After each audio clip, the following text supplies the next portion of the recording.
আসসালামু আলাইকুম। জ্বরের মুখের ইনফেকশন খুব কমন একটা সমস্যা। আমাদের কাছে অনেক পেশেন্ট আউটডোরে আসেন এবং আমাদেরকে বলেন, ম্যাডাম জ্বরের মুখে ইনফেকশন হয়েছে, এখান থেকে কি আমার ক্যান্সার হতে পারে? অথবা অনেকে আবার জিজ্ঞাসা করেন যে এই জ্বরের মুখের ইনফেকশনের জন্য জরায়ু অপারেশন করে ফেলে দিতে হবে কিনা।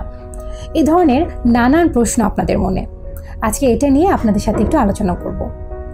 জ্বরের মুখে ইনফেকশন বলতে আসলে আমরা কি বুঝি, এটা বলার জন্য আপনাদেরকে আমাদের ফিমেল যে জেনিটাল রিজিয়ন অর্থাৎ রিপ্রোডাক্টিভ ট্র্যাক্টটা এটা নিয়ে একটু বলতে হবে।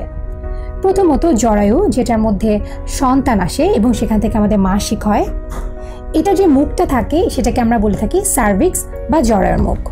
এবং এর নিচে অর্থাৎ জরায়ু থেকে যে রাস্তা দিয়ে মাসিকের রক্তটা বাইরের দিকে চলে আসে সেটা হচ্ছে ভ্যাজাইনা। তাহলে দেখুন, উপরে জরায়ু এবং নিচে ভ্যাজাইনা, এই দুটোর মধ্যে যে জায়গাটা আছে এটাই কিন্তু আমাদের জরায়ুর মুখ অথবা সার্ভিক্স। এই সার্ভিক্সে যখন কোনো কারণে ইনফেকশন হয় সেটাকে আমরা বলে থাকি জরায়ু মুখের ইনফেকশন অথবা সার্ভিসাইটিস। এটা কিন্তু খুব কমন একটা সমস্যা এবং আমাদের আউটডোরে প্রচুর পেশেন্ট আমাদেরকে কেবল এই সমস্যাটা নিয়ে চলে আসেন। কি পেতে পারি আমরা এদের ক্ষেত্রে? সাধারণত দেখা যায় এনারা আমাদেরকে যে কমপ্লেনটা করেন সেটা হচ্ছে স্বামী সহবাসে কখনো কখনো ব্যথা করে, কখনো কখনো মাসিকের রাস্তা দিয়ে দুটো মাসিকের মাঝামাঝি টাইমে 1-2 ফোঁটা ব্লিডিং হতে পারে, কখনো কখনো দুর্গন্ধযুক্ত স্রাবও যেতে পারে। কোনো কোনো পেশেন্টের ক্ষেত্রে আমরা কিন্তু কোনো লক্ষণই পাই না, অর্থাৎ হয়তো তিনি অন্য কোনো একটা কারণে আমাদের কাছে এসেছিলেন, আমরা পরীক্ষা করতে গিয়ে দেখলাম যে তার জ্বরের মুখে একটা ইনফেকশন আছে। আপনাদের মনে প্রশ্ন জাগবে, তাহলে ইনফেকশনটা আসছে কিভাবে? একটু চিন্তা করে দেখুন যে আমাদের যে মাসিকের রাস্তা অর্থাৎ ভ্যাজাইনা আছে, এটা কিন্তু বাইরের যে দুনিয়ার সাথে সম্পর্কিত, অর্থাৎ এটা বাইরের একটা ট্র্যাক। এই রাস্তাতে কিন্তু অনেক রোগ জীবাণু থাকতে পারে। এই রোগ জীবাণুগুলো স্বাভাবিক নিয়মে সেখানে থাকে, এতে ভয়ের কিছু নেই। তবে কোনো কোনো ক্ষেত্রে দেখা যায় শরীরে রোগ প্রতিরোধ ক্ষমতা যদি কমে যায় অথবা এমন কোনো জীবাণু যদি সেখানে চলে আসে যেটা সহজেই জরায়ুকে আক্রান্ত করতে পারে, তবেই কিন্তু জরায়ুর মুখ অর্থাৎ সার্ভিক্সে ইনফেকশনটা হয়ে থাকে। কাদের ক্ষেত্রে এই ইনফেকশনটা হওয়ার চান্স বেশি?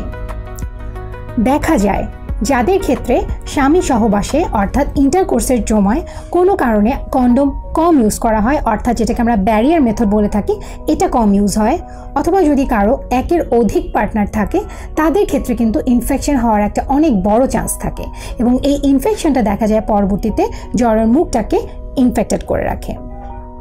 এছাড়া দেখা যায় কোনো কোনো ক্ষেত্রে কিছু স্পার্মিসাইড থাকে যেগুলো অনেক সময় ইউজ করা হয়, অথবা দেখা যাচ্ছে যে কিছু কন্ডোমে কিছু ল্যাটেক্স থাকে, এগুলো কিন্তু ইনডাইরেক্টলি কোনো কোনো ক্ষেত্রে জ্বরের মুখের ইনফেকশনের জন্য দায়ী হতে পারে।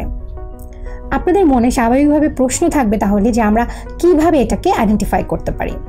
প্রথমত, আপনার যদি এই জাতীয় কোনো সমস্যা থেকে থাকে, অর্থাৎ স্বামী সহবাসে অতিরিক্ত ব্যথা, মাসিকের রাস্তা দিয়ে দুর্গন্ধযুক্ত স্রাব যাওয়া, অথবা দুটো মাসিকের মধ্যবর্তী সময়ে অল্প অল্প ব্লিডিং হওয়া, এই জাতীয় অসুবিধা থাকে, আপনারা অবশ্যই ডক্টরের শরণাপন্ন হবেন। এক্ষেত্রে আমরা যেটা করব, আপনাদের মাসিকের রাস্তাটা পরীক্ষা করে দেখব। কোনো কোনো ক্ষেত্রে হাত দিয়ে পরীক্ষা করার পাশাপাশি আমরা স্পেকুলাম বলে একটা ছোট্ট জিনিস আছে যেটা দিয়ে মাসিকের রাস্তার মুখটা চেক করে থাকি। এটা চেক করে আমরা চোখের দেখা দিয়ে দেখে থাকি যে আমরা কোনো কিছু অস্বাভাবিক পাচ্ছি কিনা। পাশাপাশি আমরা এই মাসিকের রাস্তার মুখ অর্থাৎ সার্ভিক্স থেকে রস নিয়ে সেটাকে পরীক্ষা করে সেখানে কোনো জীবাণু আছে কিনা সেটাও দেখব। জ্বরের মুখে ইনফেকশন থাকলে স্বাভাবিকভাবে আপনারা অত্যন্ত ভয় পেয়ে যান যে এটা ক্যান্সার কিনা। তাই জ্বরের মুখের ইনফেকশনে শুরুতে আমাদের যেটা করতে হবে, একটা প্যাপ স্মেয়ার অর্থাৎ আপনার জ্বরের মুখে কোনো ক্যান্সারের পূর্ব লক্ষণ আছে কিনা সেটা আমরা প্রথমে চেক করে নিই। এখন আসুন ট্রিটমেন্টে, আমরা কিভাবে এটাকে ট্রিট করতে পারি। আমাদেরকে কারণ অনুযায়ী আগাতে হবে। যদি আমরা দেখি এখানে কোনো জীবাণু অর্থাৎ ধরুন গনোরিয়া বা ক্ল্যামাইডিয়া, যেগুলো সাধারণত জ্বরের মুখের ইনফেকশনের জন্য দায়ী হয়ে থাকে, যদি সেটাকে আমরা আইডেন্টিফাই করতে পারি তবে সেই অনুযায়ী আমরা অ্যান্টিব্যাকটেরিয়াল ওষুধ দিয়ে থাকি এবং এই ওষুধ দিলে সাধারণত ইনফেকশনটা চলে যায়। যদি ইনফেকশন ছাড়া নন ইনফেক্টিভ কজ অর্থাৎ অন্য কোনো কারণে এটা হয়ে থাকে তবে সেই কারণটা আমাদেরকে দূর করতে হবে। জ্বরের মুখের ইনফেকশন থেকে কি কোনো কমপ্লিকেশন হতে পারে? অবশ্যই পারে। দেখুন, এটা হচ্ছে বাইরের দুনিয়ার সাথে একটা কানেকশনের মতো। অর্থাৎ বাইরের যে রোগ জীবাণুটা মাসিকের রাস্তার মুখকে ইনফেক্টেড করবে, এটা কিন্তু ধীরে ধীরে জরায়ুর ভিতরে চলে যেতে পারে। এবং যদি কোনো কারণে আমরা এটাকে ঠিক সময় ট্রিটমেন্ট না দিই, এটা ভিতরে যেয়ে জরায়ুর যে লাইনিং অর্থাৎ এন্ডোমেট্রিয়াম সেটাকে ইনফেক্টেড করতে পারে এবং এন্ডোমেট্রাইটিস হতে পারে। এবং এই এন্ডোমেট্রাইটিস থেকে কিন্তু জরায়ুর দুই পাশে যে ফেলোপিয়ান টিউব থাকে সেই টিউবটা অনেক সময় ব্লক হয়ে যেতে পারে, যেটা পরবর্তীতে বন্ধ্যাত্বের একটা কারণ হতে পারে। তাই জরায়ুর মুখে ইনফেকশনকে কিন্তু কোনোভাবেই অবহেলা করা যাবে না। আজকের ভিডিওটার মেইন উদ্দেশ্য হচ্ছে আপনাদেরকে একটু সচেতন করা। জরায়ুর মুখে ইনফেকশন যে কোনো নারীর রিপ্রোডাক্টিভ পিরিয়ড অর্থাৎ মাসিক শুরু থেকে তার মাসিক শেষ হওয়া পর্যন্ত এই লম্বা সময়ের যে কোনো সময় হতে পারে, এতে ভয়ের কিছু নেই। কিন্তু যদি আপনার জরায়ুর মুখে ইনফেকশন থেকে থাকে তবে অবশ্যই সেটা আপনাকে পরীক্ষা করতে হবে, সেই অনুযায়ী ব্যবস্থা নিতে হবে। ধন্যবাদ।